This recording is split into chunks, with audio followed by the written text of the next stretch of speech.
Codie, thank you for coming on the podcast. I really appreciate you taking the time. I've been listening to interviews of you nonstop for the past week, and so it's finally so great to chat. Well, thanks for having me. I'm excited to be here. So I'd love to start off with Carmelita Gutierrez. Who is Carmelita Gutierrez? Good research. So she was one of the, I think, you come across people in your life that are a pivot stone, right? Somewhere where your life could have gone one way and it went another. And she would be one of my pivot stones. I was a journalist along the US-Mexico border for some time, writing about human trafficking and drug smuggling, some of the, things that most people at 19 or 20 probably are not embedded in and seeing firsthand. And we wrote this one story called Generation Abandoned about elderly citizens getting left at the border as they couldn't make the border crossing or they get separated from their families. And Carmelita was one of the sort of main areas of focus in the story. She was one of the key players.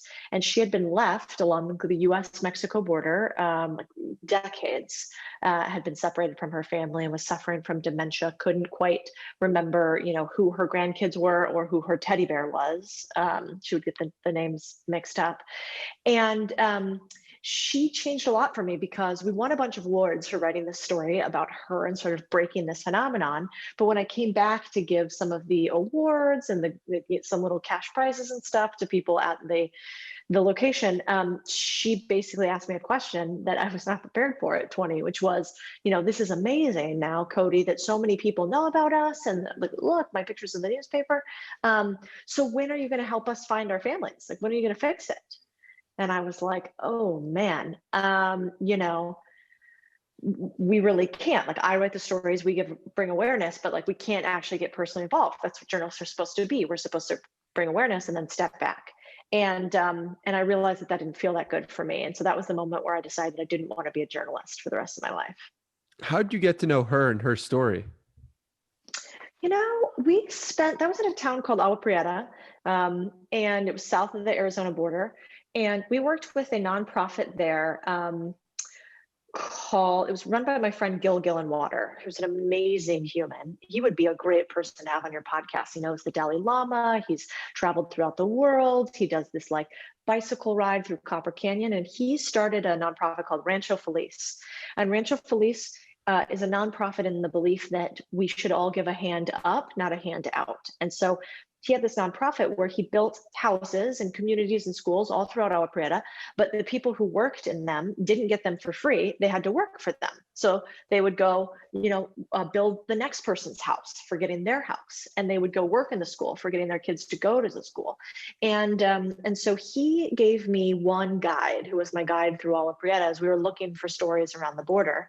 And this guide actually helped us find this one derelict sort of old folks home, I guess you could call it, where Carmelita was. And we visited, dozens of them, and then found her story. And she was willing to talk to us about it at length, as many of them were not. Were you spending a lot of time with elderly people while you were finding her story?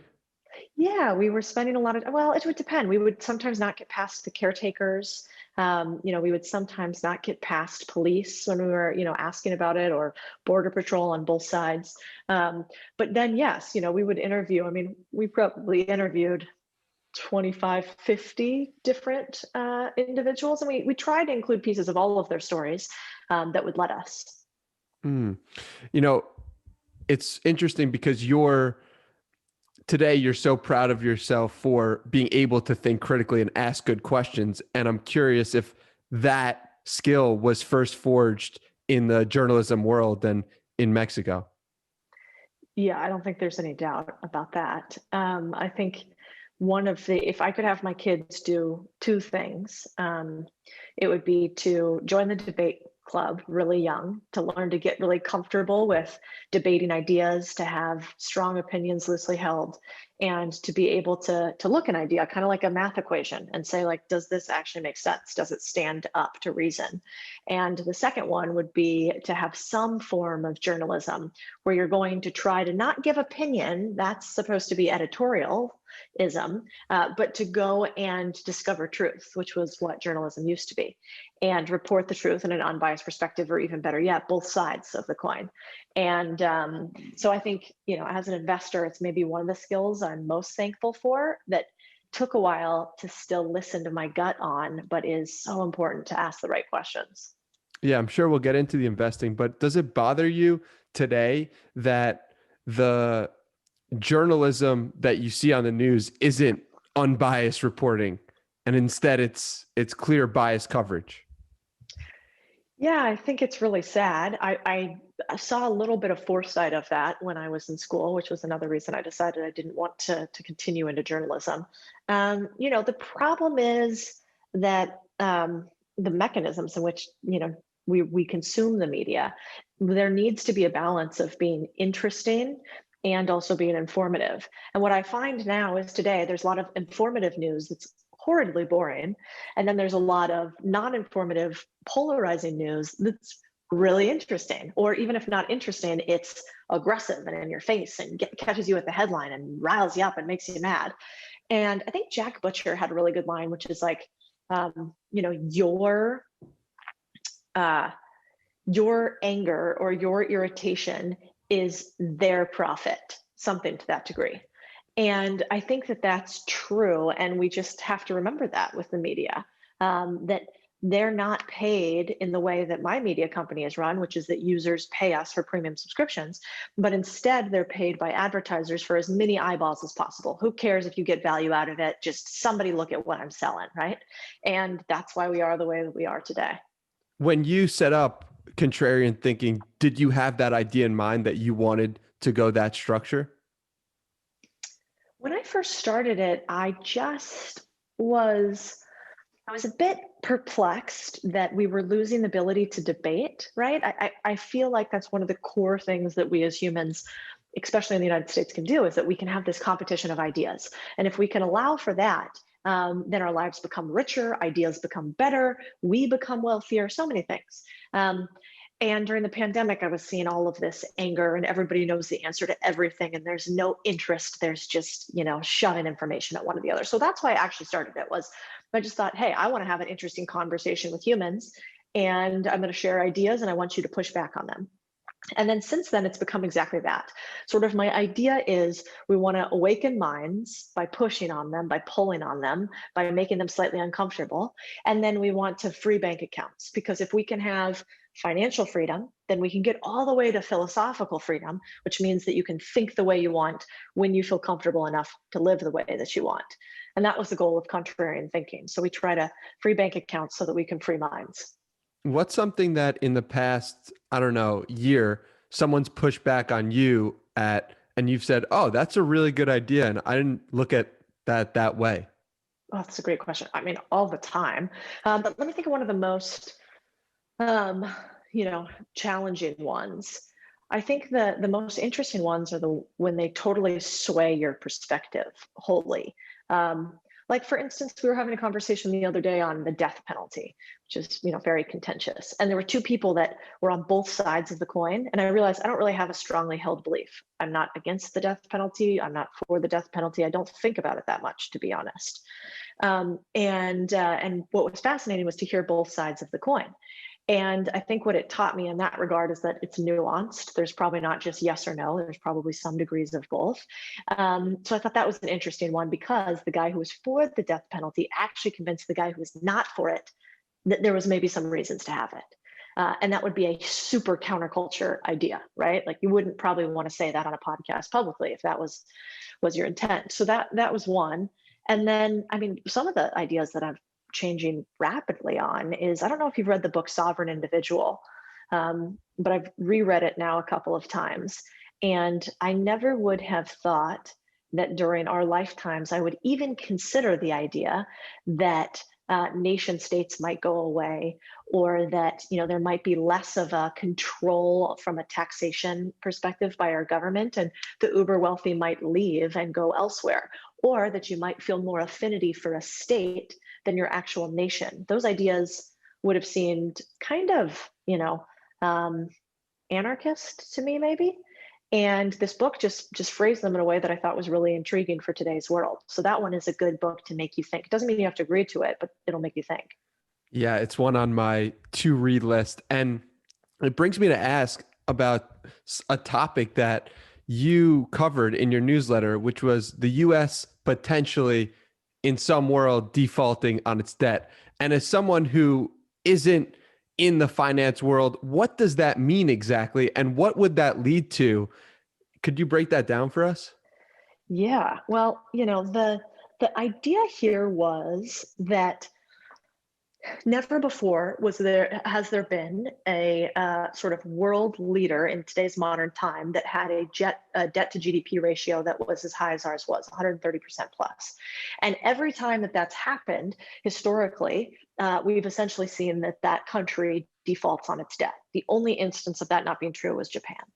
And then the author went on to explain that, well, Japan is different because it was actually in a deflationary cycle already due to the fact that in the US, our biggest, the people who use most of our products, our clients for the US are other countries, right? We are a big exporter. In Japan, the biggest clients for them are themselves. They make goods that each other uses. And so for a lot of reasons like this, Japan is a little bit more insulated from inflation.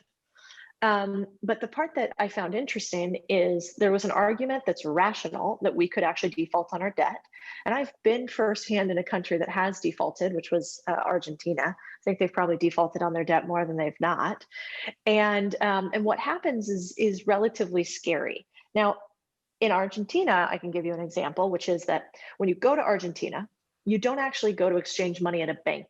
Typically, you go and exchange money at the Bolsa Negra, which is the black market. And the rate at the bank to the Bolsa Negra, the black market, it varies, but let's say anywhere from 2 to 10 to 50 times cheaper on the black market than on the bank. And the reason is because when you default on your debt, what actually happens is that you lose trust. And the only thing that the US has is trust of the world that we will continue to pay our bills and that we are good for it. And so if we lose trust in that, then that could be a pretty significant financial collapse. It's not going to be the end of the world, but it would mean massive inflation. It would mean, we'd have to have some restructuring of the world's financial currency. I mean, it would be a big boy.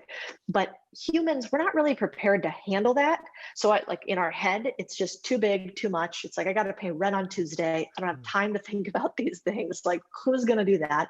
And so the only thing that I tell people after that is like, what it means for you and me, normal people, is just, this is a good time to increase your good debt and increase the assets that you have that are paying you, and not a great time probably to keep a bunch of money in cash. And maybe a decent time to have some backup plans for what you do for a living and increase your revenue streams, which is why I'm so passionate about that. It's heavy stuff. And it really makes you think, because we're not supposed to think of all the world's problems, and especially our own problems. And now we have them and we have access to them. But it leads me to ask about Bitcoin, right? Because it seems like that would be a place to store your money. But I've also heard you talk about the potential for Bitcoin to be a China and Russia collusion asset. I don't know if that's just a spark plug, but I'm curious, what are your takes on Bitcoin, and if you think it's a place to park your money in 2021? Well, I have an allocation to Bitcoin, and I have for a while. I wrote a piece, I don't know, a few months back that basically said exactly what happened to Bitcoin. It's the halving. Bitcoin again and again is a very volatile asset class. It has a huge run up and then it falls. We all know that, and it's done that recently. And those of us who have invested in any sort of volatile investments for a long period of time, it's just a cycle. If you don't think that it's coming, it's like saying winter's never coming. It's like saying summer's never coming. Nothing goes up forever. Now, it might have an upward trajectory for all time, like human population, for instance, the age that we continue to die at, continues to go up.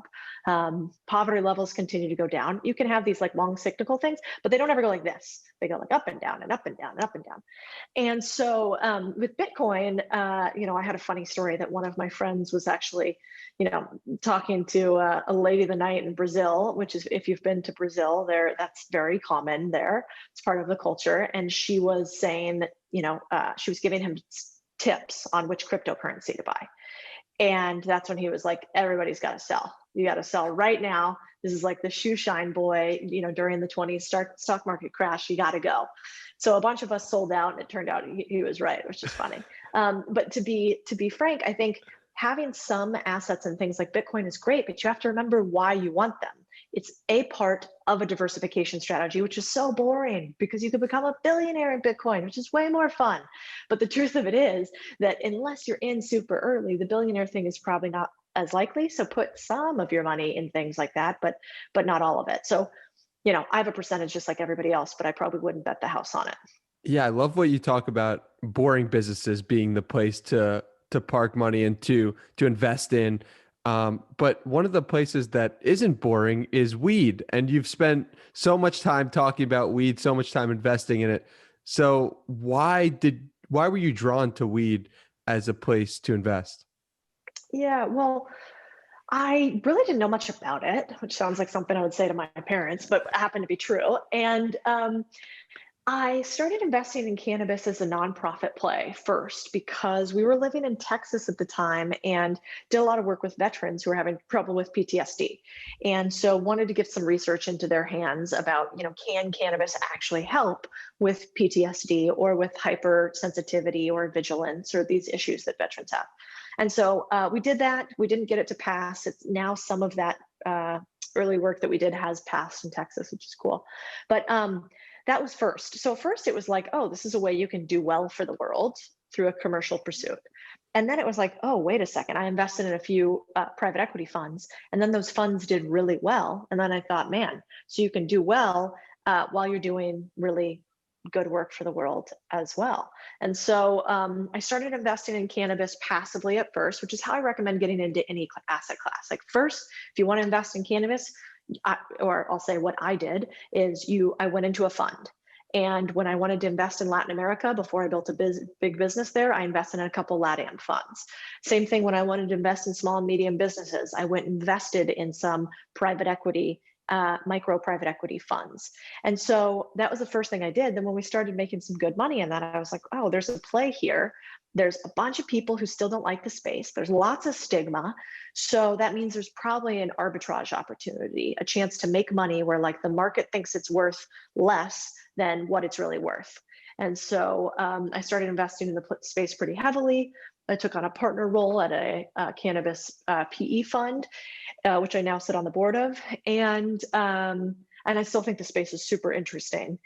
We just have allocated quite a bit of money to that space. And so now it's time to diversify to the next asset class. Do you think that psychedelics today are where weed was maybe 5 years ago? I find psychedelics fascinating. Cannabis is really good for chronic pain and for consistent long-term issues. I think it's better in many ways than alcohol, let's say. And there are a lot of medicinal and wellness related benefits to it. Psychedelics to me are fascinating from a hyper medicinal standpoint, in that they seem to help acute issues. So they seem to help issues that need to be actually solved or focused upon in your mental state. And cannabis doesn't solve those issues, but it helps the symptoms. So I actually think the two are an interesting pair. Cannabis can help symptom management, and psychedelics theoretically with a lot of these mental health issues seem to have early research that showed they could actually cure them. So it's early to tell. I pass on a couple great psychedelics companies that I wished I would have invested in, but it's an area I'm going to put more money in the coming years. Why did you pass? One of them was Atai Life Sciences, which Peter Thiel invested in, and it was just a really high valuation. So when I'm looking at a company, there's usually like two reasons I pass. One is like the company's not good and the founder's not good or something along those lines. And the second is the valuation's too high. Most of the mistakes I've made in passing on companies have been that I focused on the valuation. So sometimes like you do pay for what you get. And so that's why I passed on that one. But it's too early to tell. They haven't had a liquidity event yet, but looks like that one was a mistake. I want to tie the loop for people because we talked about you with journalism, and now you're talking about all this stuff these crazy terms that I'm like, what does that mean? What does that mean? But so what happened where you go and say, okay, I'm going to start working in finance now? What was that loop that made you say, I want to go where the money is? Yeah, well, it actually was Carmelita. It was realizing that my last name is Sanchez, her last name is Gutierrez, and I live a very different life than she does. And part of the reason is, yes, I'm American and she's Mexican, but that's not really it. There's plenty of wealthy Mexicans who live an incredible life too. The difference is really just socioeconomics. I have the ability to have access to capital, schooling, and I come from a very lower middle class family. And so what I realized is, oh, wait a second, we really need to understand this one language we all speak, which is money. And if I do that, then I think I can help more people, and I think we can change some of the stuff that was happening to Carmelita as opposed to just tell her story. So that was really the reason. And what's amazing is, like, somebody said that to me the other day, like, oh, you use a lot of fancy terms. I'm like, this is so funny, because when I started in finance, like, I didn't know what a mutual fund was. I didn't know what a stock was. I probably mispronounced everything. I had never even had a credit card. I don't know how that I had a bank account at that. Like, I don't even know anything. And now today, what's amazing is when you get into the world of finance, you realize that people have lots of fancy terms for things, because that means we can charge more money for our services. But we're not curing cancer over here. So, it's much less complicated than people think. But you do need to spend some time in spreadsheets and math, which can make people feel nervous. Were you intimidated at all that you didn't know what a mutual fund was, or you see all these fancy languages and you're like, what is this? Should I even be here? Did you have any sense of feeling like you didn't belong at first? And how did you get over that? Oh, yeah. I mean, I'm scared all the time still. There are still plenty of finance terms I don't understand, for sure. But I think the real goal is just you do it anyway. And, I think there's much truth to the statement that, on the other side of fuck it, is where all the fear goes away. And so with Vanguard, that's where I first started out. I basically just said, I'm going to try to learn as much as humanly possible. I'm going to take a ton of notes. I'm going to want it more than anybody else does. And I'm going to be really curious. And I'm going to tell people when I don't know something. And I'm going to kind of get rid of this idea that if I ask a question or I don't know something, it has anything to do with how smart I am. Intellect and not knowing something are not at all correlated. They're not the same thing. And so, when I went in there, I was just like, well, I don't know all of this stuff, but I'm a quick learner, and I'm going to get after it. And so let's figure it out. And I think that's the thing that I've done throughout most of my career. Also, I mean, I have a personality which is not great, which is that when I've really figured something out, when a business is rolling and going and growing and done, is right about when I get bored. So now I know that I have to backfill me and put in new CEOs and operators once we've already figured out all the hard stuff in a business, because I really like the hard phase where I know nothing. And then just about when it becomes boring and profitable and easy, I want on to the next thing.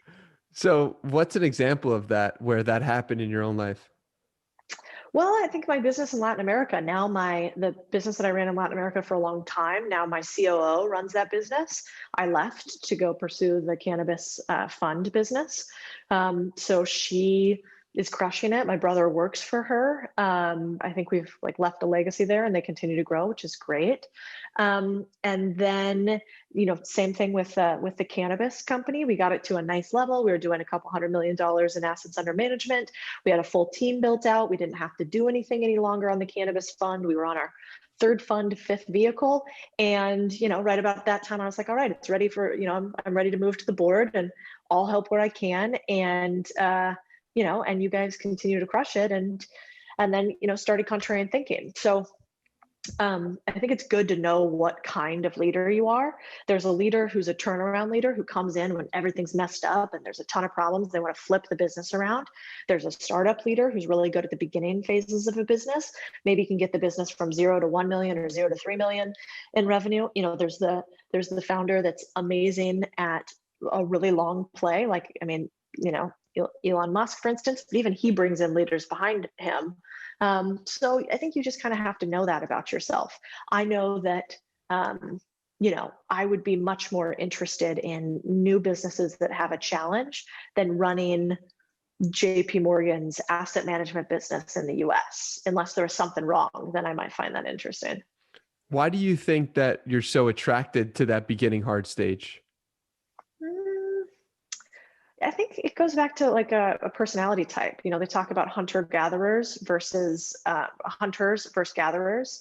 And I'm definitely a hunter type. I want to go after it. I want to build the business. But you need somebody who is the gatherer, who wants to sow the field, who wants to go and, you know, pick up the crops continuously, and probably isn't going to come up with a new crazy product idea or a new way to go to market. They're going to continue to kind of like work on what you have going. And so I always try to have an operator that works with me. And I don't like the term visionary because I think it sounds super self-congratulatory. But I would say, like, you know, there's somebody who's sort of going out there and going through the fire on the ideas. And then there's somebody who doesn't really want to lead from the front on it, but knows what to do after the fire has already been put in place and how to take care of it next. And so it's probably a more eloquent way to say that, but most people should know which of the two they are and then hire for whatever their weakness is. So one thing you're doing now is you're putting yourself out there with a personal brand and online, and that's something that you can't really operate and push away. You can build a team around you, but at the end of the day, you have to be the one to produce the content in some capacity. So does that ever worry you? Yeah, it's a great question. The beautiful part about content, and I'm sure you found the same, is that it keeps evolving to wherever you want to go. And so what I like about it is that I can choose what we want to cover. I can choose projects, I can choose individual courses, or I can choose, you know, every week is like a little bit of me getting to go off on some bizarre witch hunt and find something new.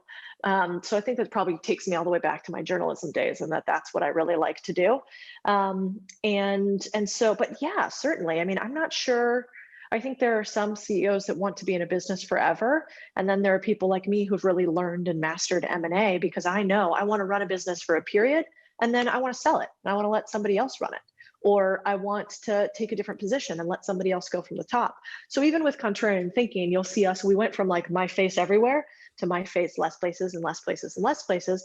And we'll eventually have other people's faces on there too. And we'll bring in other creators. So it's not just the Codie show. And that, I think, creates a more legacy business than just, you know, hey, it's all about me. Yeah, I love that approach. And speaking of the Codie show, each week you put out 7 to 10 Instagram posts, 50 plus stories, 35 tweets, 12 fleets, 14 LinkedIn posts, TikTok videos, all just for your brand. So I'm curious how you structure your day, because even saying that brings a level of, oh my God, that's a lot to the Yeah, I table. got anxious hearing that too. Yeah. You know, it's funny. Because I was just saying today, oh gosh, we're not putting out enough content. We've really got to think about it this way. And, but I have a great team. And, you know, what I've found is, when you have found your little unique niche and you've found your voice and you have something that you stand for, the other people that are supposed to be with you find you. There's a great book by Micah Singer called The Surrender Experiment that I lean into a lot, where most of my team, I have never gone out and I've never used a recruiter in any of my businesses, and I've hired hundreds and hundreds of people. You know, when I was looking for new people to work with me, I just put it out to the newsletter community. You know, I've never actively pursued anyone, but what I found is, you know, these people get attracted to you, and then they like the mission. They're also tired of the news cycle the way that it is. They want to think contrarian. They want to free themselves in their bank account. So we have a team of people that is really cool that's now kind of come into the contrarian thinking ecosystem, and they each have something that they're responsible for. But, you know, I don't think we have it all figured out yet. And for a year, it was just me by myself.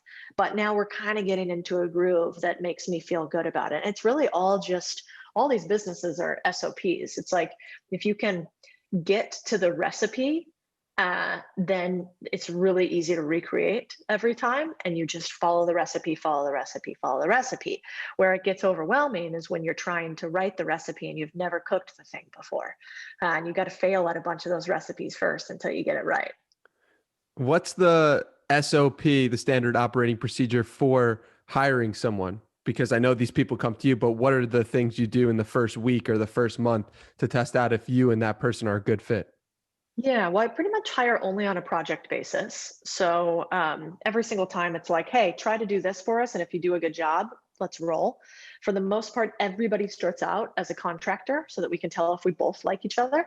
So those are two really big things. And I give very specific projects like, hey, I want you to go create, two newsletter pieces that you think sound like contrarian thinking. And then I want you to document for me how long it took you to do each of them and how quickly you could turn it around. And so that tells me pretty easily if the person's a fit. And usually before I'll even pay them for something, like I would pay for that project. But before I would even pay for something, I might, ask them to do something little. I just want to test commitment. And so many people just want what's given to them today. And I really only want the people that are crazy and think this mission is awesome. And so I would probably, for most of them beforehand, say, like, oh, you want to come work with us? Okay, like go look at all of the social media that we do right now. Go look at our newsletters and website right now and tell me like 3 things you think we should do differently. And so that tells me if they're proactive, do they do good without direction? And every time I get into trouble is when I don't give somebody a project like that, or when I give too much leeway and direction. Because for most of my teams, they need to be able to do this stuff by themselves. If they want to have their hand held the whole time, oh my gosh, go work somewhere else. One thing that I really like that you said is you have people do top 5, like their top 5 priorities or the top 5 things they did the past week, and have that done on Monday. And when some people don't even fill that out, that's a sign that it's not a good fit. Yes, I think expectations and scorecards are super, super important. And the other part is like, I know, for instance, for myself, I'll forget even each week to look at the scorecard. And so I have to have an agenda for every one of my meetings. And every one of my meetings now we do it on Traction, which is a great operating system. It's based on a book. It's called the EOS Entrepreneur Operating System, and the book's called Traction. And so every single week we run a meeting on Traction the same exact way. And we add some of our own touches to it first. Like each week we kind of go down a rabbit hole of like crazy ideas, and I want people to bring the coolest ideas they can to the mix. But that keeps us honest. And it really does help to have sort of a framework so you don't have to think about the small decisions every day. What are some other standard operating procedures, maybe for your own life, that you use to guide you? I use an app called Way of Life every day. And so basically it's a checklist. It looks like red and green checklists, and every single day you check off like, did you do it one way or the other? And so some of them are like, was I up today at 6 a.m.? Like, yep, checking that off. Did I work out today? Yes, I did. Yesterday, no, I didn't. And then my husband is, a former military guy, so he's very detail oriented. And so we even prioritize and rank the Way of Life app. So like the top 3 things are most important. If we do those 3 things, and everything else will go by the wayside. And some of the stuff that I'm not perfect at, but we try to do is, when you have a partner and family and all of that, it adds these additional complexities.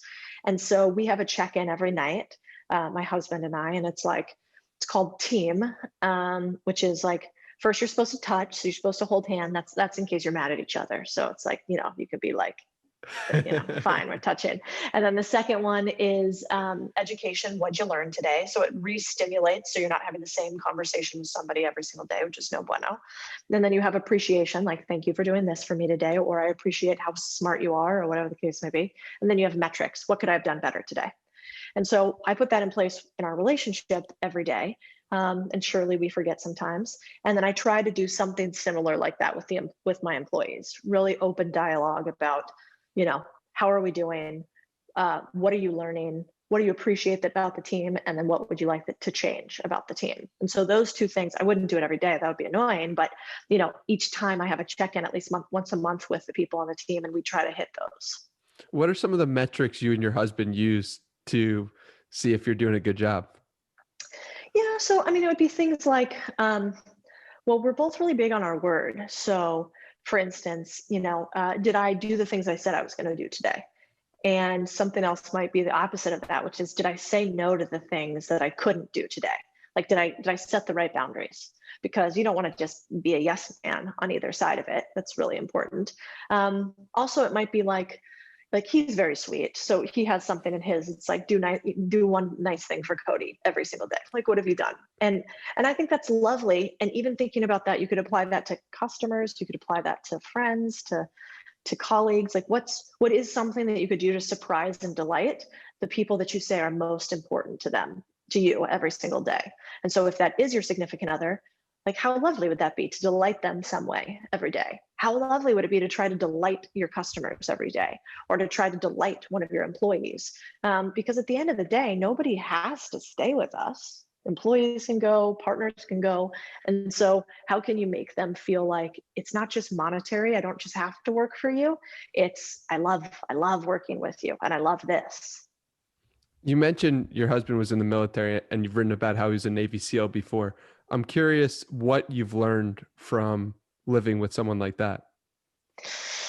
Yeah, well, a lot. I mean, he's very, very intelligent, but I wrote a blog post that was like some of his rules for life, which he wrote, I should say. And I sort of, I called the game on it. But they were, some of the things I think most from Chris are that if I've learned one thing overall, it's about how to sort of stick to who you are as a person. And I think, in the Navy, and especially going through what he went through, you get heckled from all sides. You have incredibly difficult situations present in front of you. And so it sort of sharpens you down or whittles you down into whoever you want to be as a human, or whoever you truly are at your core. And so he really does not care what anybody thinks about him ever. And a lot of people say that, but I've never met somebody that's so like that. Like, he will wear Tevas and a tie-dye short shirt and like cut off jorts, like to an event that I hold, and he's got no problem with it. He's really not trying to impress anybody. And I think that's a really cool trait. And you just carry yourself different when you think that way. And then the second thing I've learned from him is, like, if there is a guy who is there for his team and his people, it is him. And so how can you really be in the corner of the people who are most important to you? And because I've done business for so long, I'm pretty good at like building businesses, selling them, focusing on that all the time. And I didn't realize that I was putting to the wayside a lot of like personal relationships, partnerships, friendships. And so he's really taught me to lean back into that. And what's been amazing is I used to think that was almost detracting, like, oh, I got to make the phone calls. I got to take time to check in on somebody today. But what I've realized is those friendships become invaluable. And now I do business with like most of my friends, which is incredible. You mentioned getting to know yourself and knowing who you are as such an important part of what you've learned. And so I'm curious, who are you at your core? Big questions today, Danny. I'll tell you who I think I am now. I've found that, at least for myself, I still surprise myself all the time. And there were a lot of years in finance where, I definitely sheltered who I was, and I was a polished up version of it. And it's probably only been in the last like 5 years, I would say, or something like that, where I've really become confident and comfortable in, hey, take it or leave it. This is what you're getting.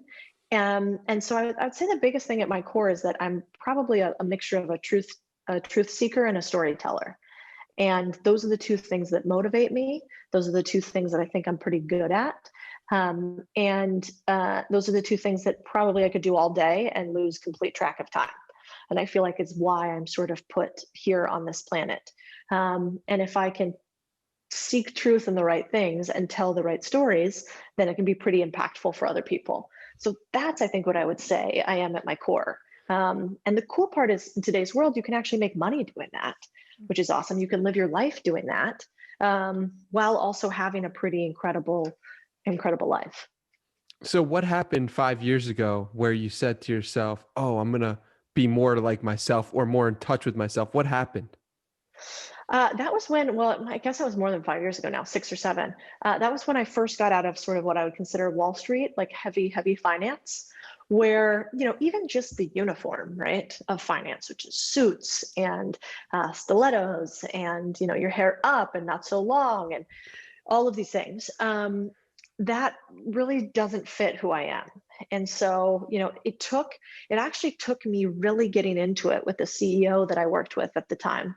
And I didn't like the way that they were running the business. I thought ethically the way they're doing things were a little wolf on Wall Streety. And so I finally got to a point where I just told them, like, I don't believe you're doing things the right way. I think this is like super short-term focused, and going forward, you're going to have regrets on this front. And I think it's super hypocritical. He was very religious, so I was like, I can't marry these two things that you're doing. And so at that point, I walked away from what would have been a very, very big partnership, and passed it on to somebody else to run. And from that point, I've kind of never looked back. And I think when you realize that you don't have to do business with people you don't align with. And it doesn't mean that they're bad and I'm good. It just means that we weren't right for each other. We didn't have the same energy or vibe. And instead, you could actually do business only with people that you really learn from and respect and feel the same way about you. And if anybody isn't on that level, it's actually hugely impactful in a positive way to just say, I'm sorry, this doesn't work for me. And I wish you all the best and good luck. But we don't do business like this. And so the second I learned that, everything got so much easier.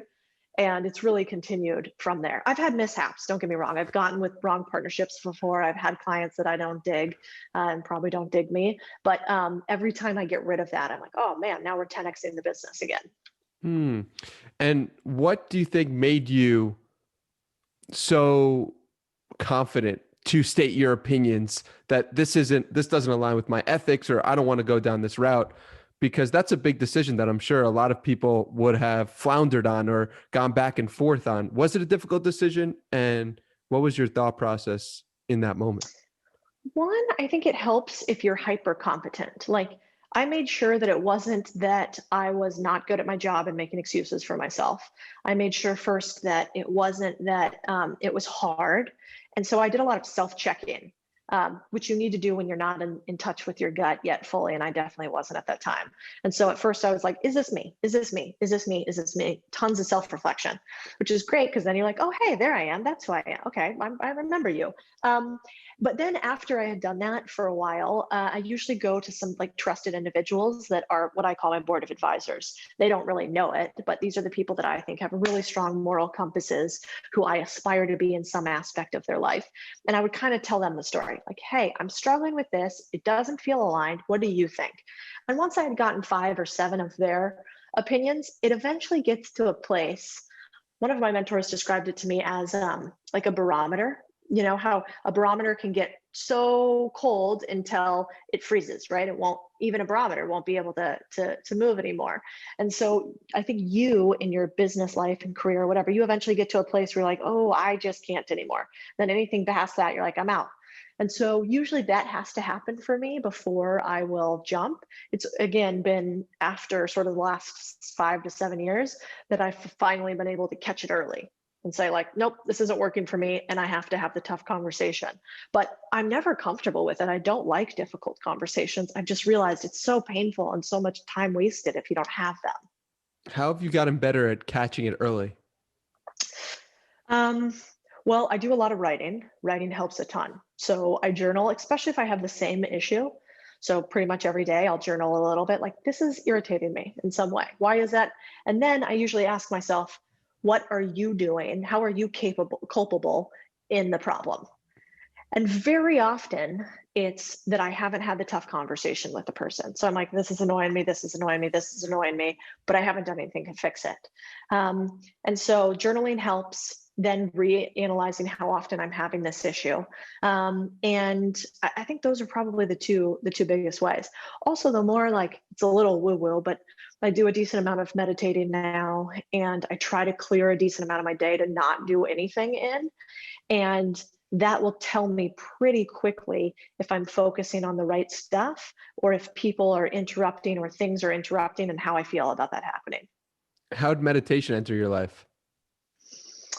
I have a crazy friend. Her name's Stacy. Hi, Stacy, if you're listening. And I lived in Dallas years ago, and she dragged me to this transcendental meditation thing. And she convinced me because she was like, the top hedge fund managers do it. And I was like, well, I want to be the top. So I'm going to go do this. And then we got there and it was in this weird strip mall and it smelled kind of funny. And it was a tiny room with people who were talking about energy and crystals and all this stuff that I thought sounded absolutely bonkers.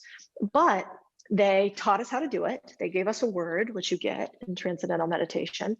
And then we meditated together. And I was just blown away at how this chattering that's in my mind all the time, it's in most of our minds all the time, kind of shut up for a second.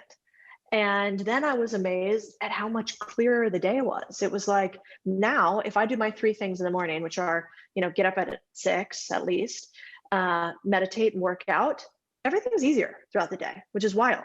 So those 3 things could take up 2.5 hours, but somehow I get more than 2.5 hours back when I do those 3 things. And so it was total rationality that helped me. And I'm forever thankful to Stacy. And how long ago was that? That would have been, right around the same time with the partnership deal. I was living in Dallas at the time. So maybe that was part of what helped also. Wow, that's fascinating. So you've rubbed shoulders with people who have done human trafficking and drug smuggling, not to say that you've done either, but covered those in journalistic sense, and also with billionaires. You've seen a wide array of people. So what are the commonalities you found? Well, I think for successful people, there's typically like a little bit of a magnetic pull that you have. It's if you're around people that are in the top of their game, you can kind of feel it. It's an interesting characteristic. And I've also found that they're usually not the loudest in the room. And they're usually one of the most giving, which has surprised me a lot. So I think the commonality from the top in your game, bad side of the coin or good side of the coin, is that it's that they can convince you of almost anything. They're very charismatic. They're not typically very loud. And then when you ask things of them, they are really giving in most instances if you do it well. And I think the other thing that I've noted is like everybody wants to feel important. Everybody in the world, the most important thing is that you can make them feel seen. And if you can make people feel seen, which my method is typically like questions and being really curious and being really with them when I'm there, then you can befriend just about anybody because it's actually rare how few people listen. And so that superpower is one worth honing. So you've asked so many questions, and questions are one of your superpowers. So what makes a good question? First, I think it should be tailored, like exactly like you did to open the interview. It's a specific question. It's not the same question you use every time. It's not like, tell us how you got here. Tell us about your background, right? It's something specific, which is actually, it's okay if you start with the tell me about your background because it's natural. It actually feels risky somehow to ask the right questions. Like it feels risky to feel like, tell me about Carmelita. And then if I'm like, who?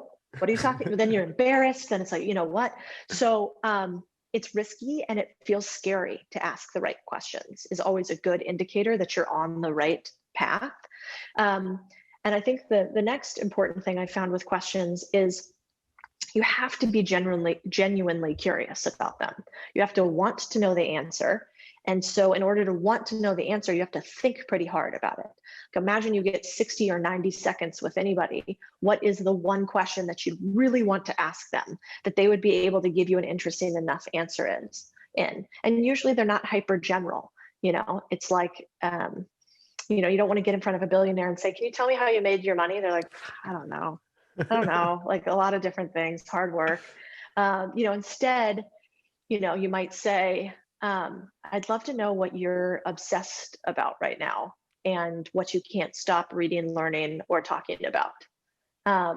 Something very specific. And what that is going to do is it's going to make them not want to shut up about it. They're going to want to tell you more. And those to me are some of the secrets of good question asking. Yeah, the best way to be interesting is to be interested. And Yes. I want to go back to the the billionaire and the people at the top of their field. You said there's something you could feel about them that you just can tell. And I'm curious what you think that is. What are they rating and what can you feel personally when you are around some of these high level individuals? Um, well, I think for a couple things. When you want to get more or have more time with the super successful, one of the worst things you can do is ask for general things like, will you be my mentor? How did you make all your money? Can you fund my deal? Will you, hire me? Those are too broad and they're too common. So instead, I try to go really micro. I try for like very small micro asks, because the second thing that's great about being interesting is also being valued. And so, I have a very, like, one really, really wealthy friend that's a billionaire that runs a hedge fund that I sit on the board of. And, every time I'm with him, his mind he's beautifully minded. So he's always spinning on things, but I'll usually ask him a very targeted question. Like, Alex, I'm concerned about what's happening right now with inflation. I was thinking that it might make sense to do X and Y and Z. Can you are those bad ideas? And what are you doing today to remedy that? So like hyper specific, as opposed to like, Alex, what are you investing in right now? And can you tell me so I can just mimic your portfolio? That would be like a lazy question. So that's first. And that charismatic thing, I think it just comes from, again, going back to when you're confident in who you are and you are confident in your competence, your ability to actually execute on things, you realize you don't need a lot from people. Now you can want a lot from people, or, it could be really useful to have people around you. But it is this feeling of, hey, I'm not really here to take anything from anybody. If somebody, I'm happy to give, but I don't really need to take. And that just gives off a different error. And I think it's the same with, how some people come off as a little thirsty, or, they want a little bit too much from people. You won't find that very often at the top. In fact, the most successful people I know, even when they really want something from somebody, they'll always a slow game. They'll go circuitous. They'll really wait on it. They're very, very seldom the aggressive pushers.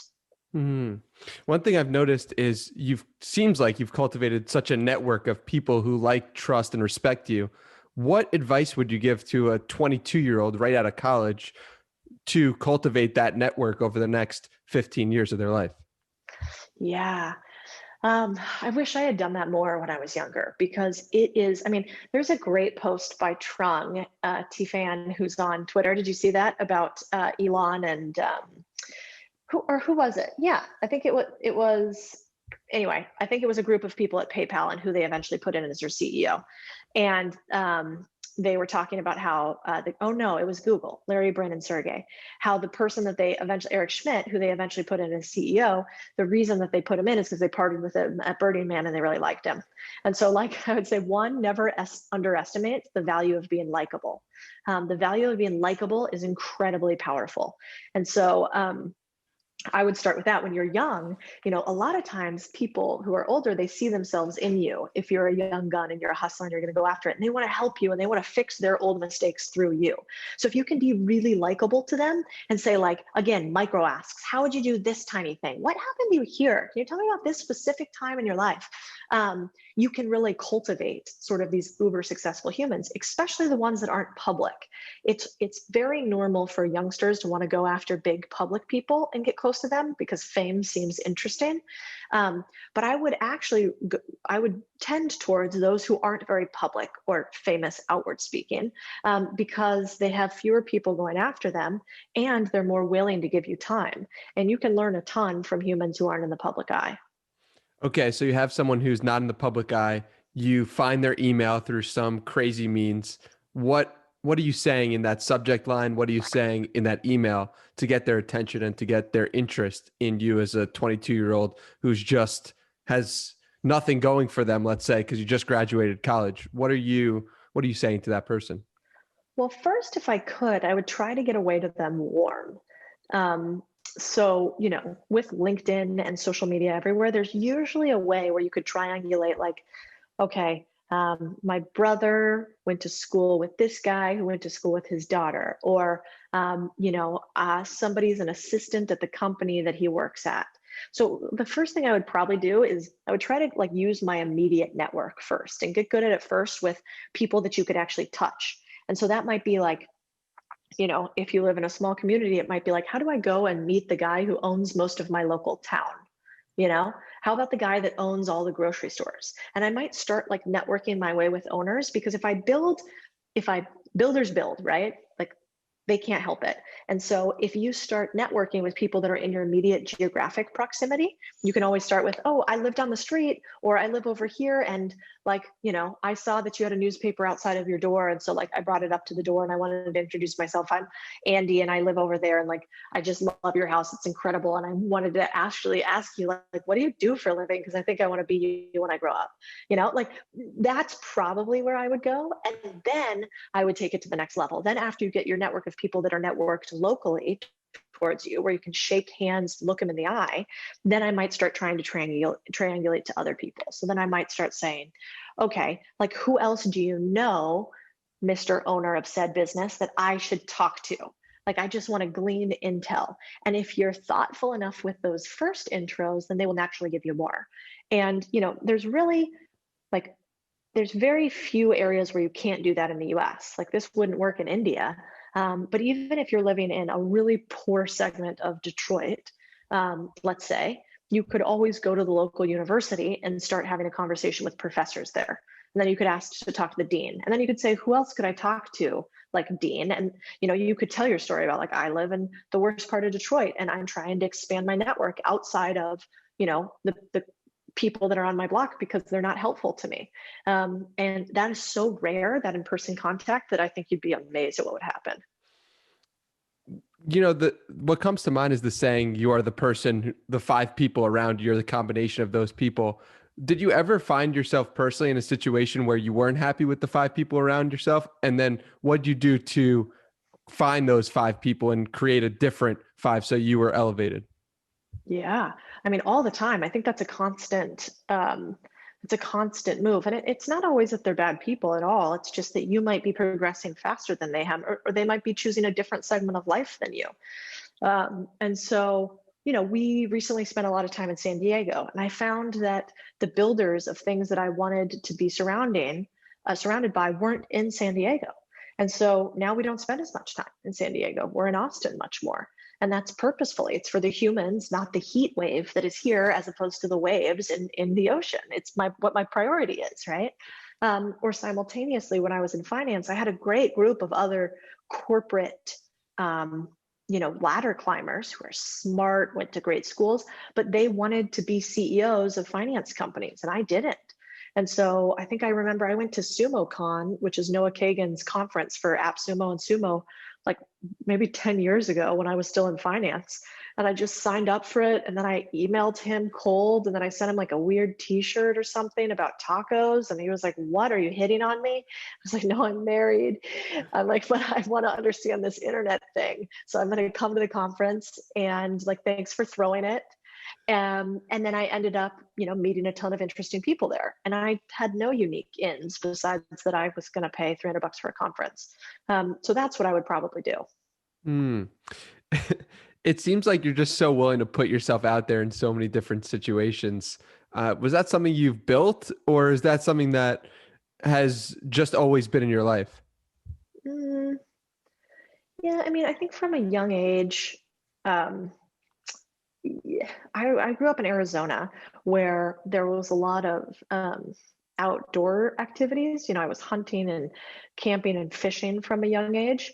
And so, first of all, you see life and death firsthand. You learn to kill things and what that feels like. And I think that's really important, because when you see life and death firsthand, you realize like nothing else matters. Like, oh, this guy's going to tell me to go pound sand. Okay, nobody's going to die, right? And so there was that. And then also, being a journalist, you got really used to rejection. I mean, that's why I think you guys are so good at it, actually, because think of how used to it, maybe not with Tinder now. That's interesting, actually. But historically, like, I always felt bad with how girls turned down guys. It was like, no, beat it. You suck. Get out of here. Like so aggressive.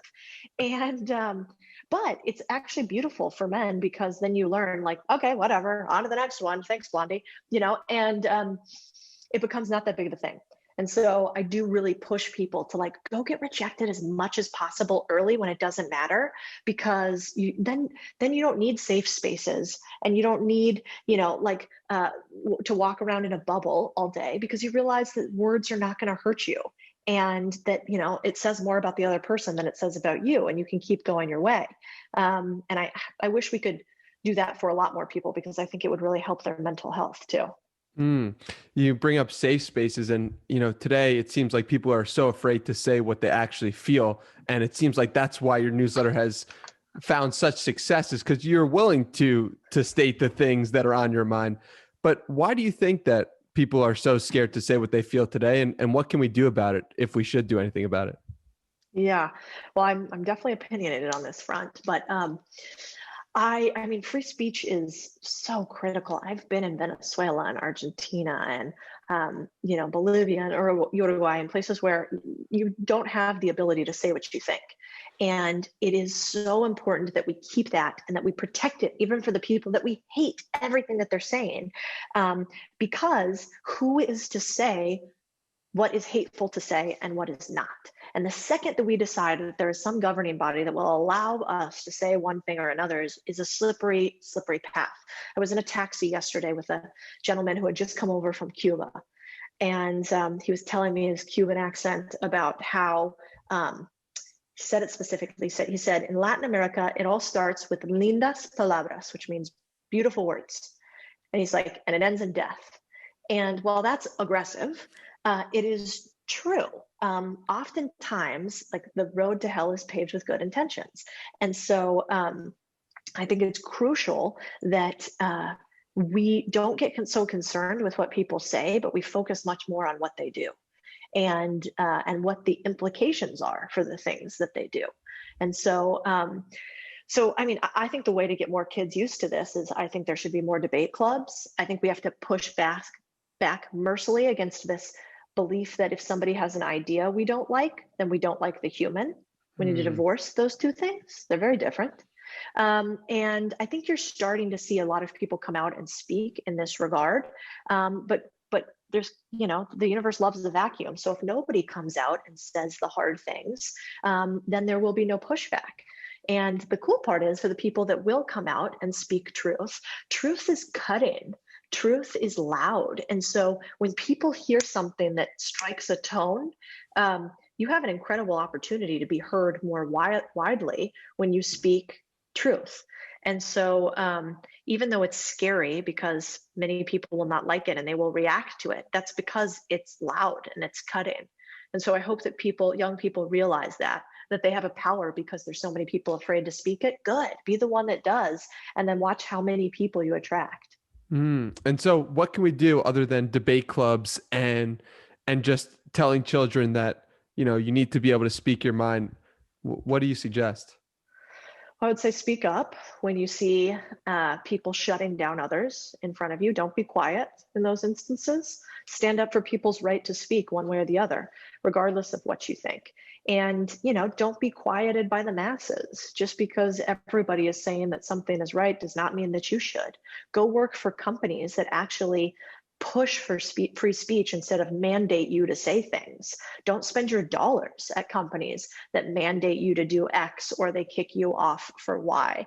Don't be on platforms. Like, I just got off of Substack because, of a big issue that's not dissimilar to this. And I would say, and then follow and give money to people who you feel are spreading the word to, and build companies that allow the same thing. And then when you go employ people, allow them to speak, even if you don't disagree, or even if you disagree with them.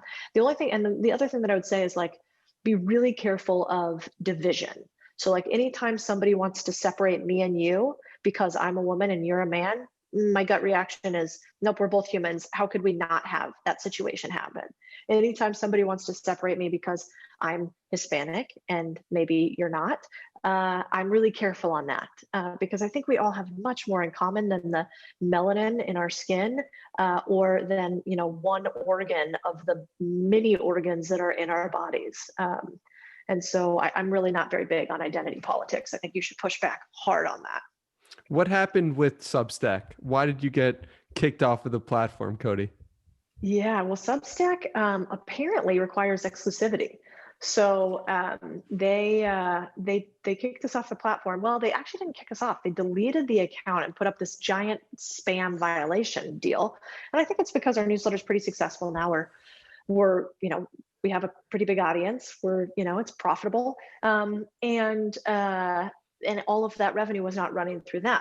Some of it was, but not all of it. And so, just like any other platform, um, they all start out really nice to the creator.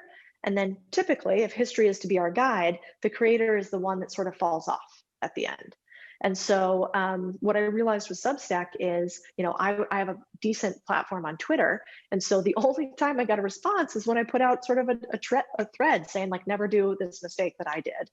And then they finally responded and, reopened my account and whatever. And now, hey, everybody makes mistakes. So I have no idea. Maybe this was a total mistake on their behalf, but I am definitely watching it. And I'd love to see them put out some sort of statement that they're not going to kick creators off without warning, and that they're not going to, and that they're going to do redirects for the site when a creator leaves.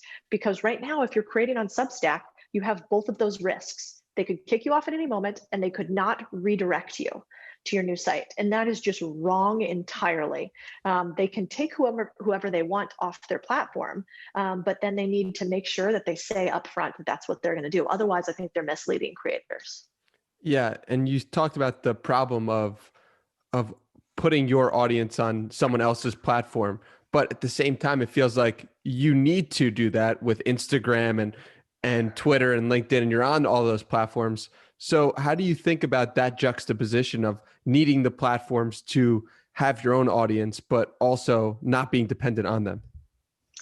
It's hard these days. I mean, the only thing that I can say is diversify.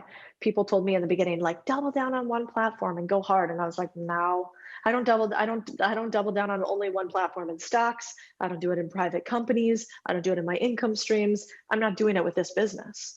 And so I would say, pick three. For me, it's Twitter, Instagram, and now I'm dabbling with TikTok. Those are like the three platforms that I'm paying attention to now. I'm on LinkedIn. I'm like bigger there than I am on TikTok for sure. I think there's like 3 people that follow me on TikTok because we're brand new. But I think it's a growing platform I'm interested in. So your distribution forces, pick, a couple and be on them. But then for anything that you can absolutely own, like an email, own it outright. Don't go on another platform that has a negative incentive for you. And so Substack is that. That's why we moved to WordPress, and we have a backup of all of our emails located on MailChimp as well. So theoretically, like, those could kick us off too, but they're not. Substack is interesting in that, first of all, they curate content. So they're a media company. That makes me nervous. Second of all, they have this incentive alignment where they want your products to flow through their interface because they make money on it. Instagram, Twitter, TikTok are all completely open architecture, and they don't make money that way. So those are my thoughts.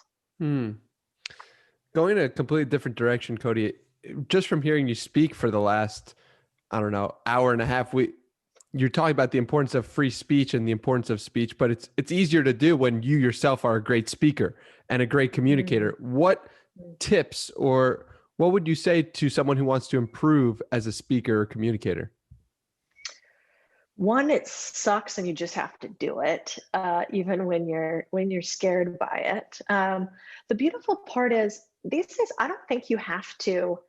You don't have to put yourself out there personally. I mean, there's like a huge account on TikTok and Twitter. It's called Mr. 4 to 8, and his face is nowhere. His name is nowhere, and he has millions and millions of followers. And he talks about stocks and investing, but without his face on it.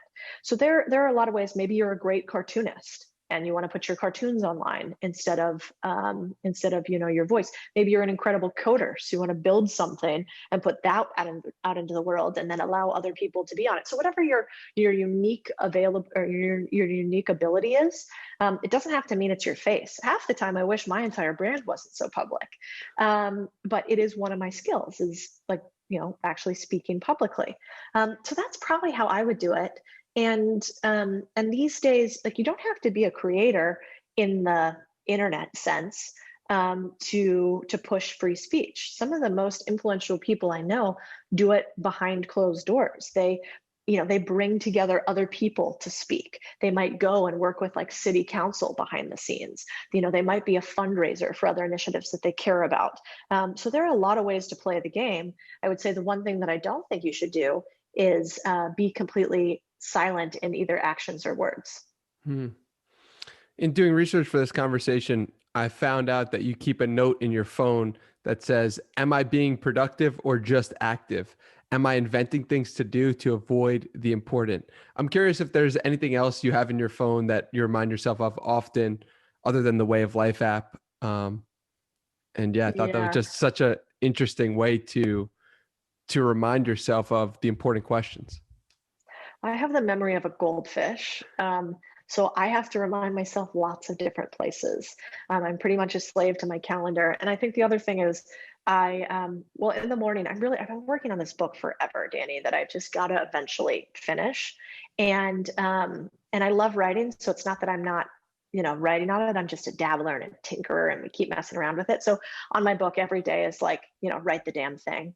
And then my husband always gives me crap because all of my reminders for like, an alarm every day or whatever, all have like little pep talks on them that I'll change every now and again. So yeah, I get pretty cheesy with all that stuff. I haven't really done I do have these by my desk. I haven't really done the like put it on the notebook, but I think I need to. Lately, I use this thing called, well, I have it here in front of me, but it's called what is this called? The Full Focus Planner. And it basically like does the three big things that you need to do each day, your other tasks. It has like a little area where I like to write out explicitly what I'm going to do each hour of the day, and then notes. But I haven't been as great lately at getting to my big three. I've been letting other people control my day. So I think I'll probably slap a big note that basically says like big three or die, something in that regards. What do your alarms say that are cheesy? Oh God. Now we're going to get really, really embarrassing here. Like one's like, crush it today. Then another one says, harder I work, luckier I get. And then another one says, you will be so happy you did this. That's my workout one. And then the other ones don't say anything. But yeah, so I usually throw different quotes on there. I also keep a quote journal, which is helpful to me. I like copy words, phrases that I like and keep them for later. It's a little bit of the only thing I hoard, I think, is words. Any ones you'd like to share? Have you ever read the book Dune? No, have not.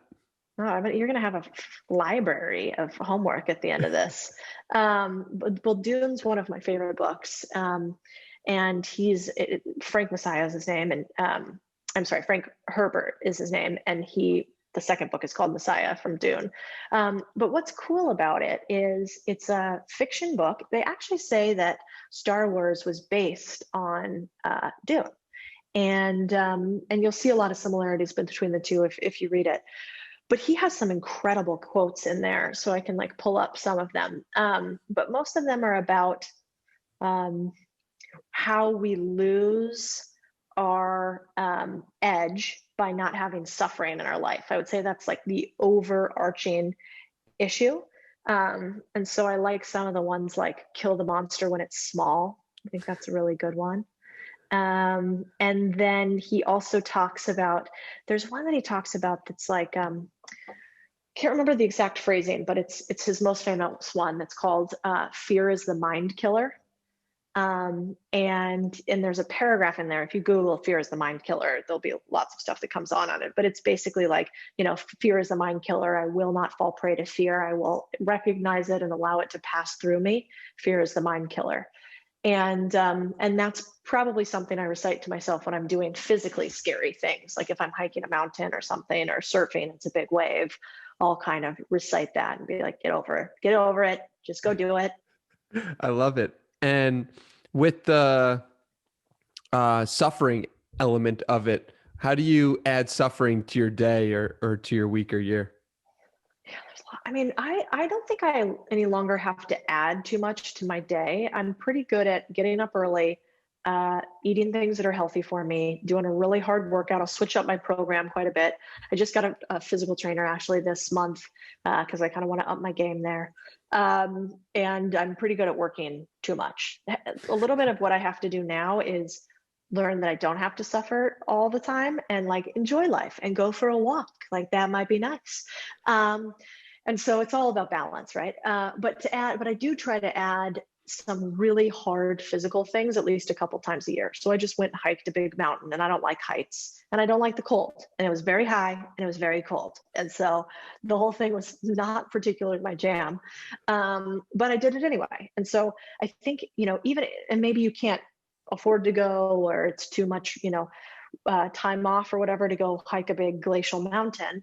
But that might just be like getting up super early one day and going and hiking whatever mountain's nearest to you in the morning before work. Or it might be going and sprinting up the local like hill that you have that you would never normally sprint.